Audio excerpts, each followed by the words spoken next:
Ayan guys, may bago po tayong niluluto na tinapay. So ang flavor pala niyan guys ay ube. So sa mga interesado pong gumawa ng tinapay, kahit po wala kayong oven ay makakagawa po tayo ng tinapay.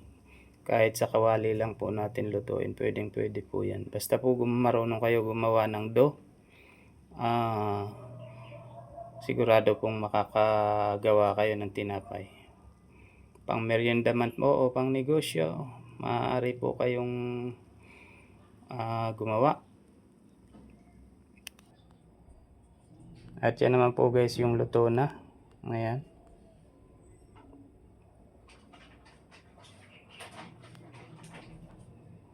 So ang ginagawa ko pong palaman niyan ay, ang flavor po niyan ay ube, saka cheese, at saka chocolate.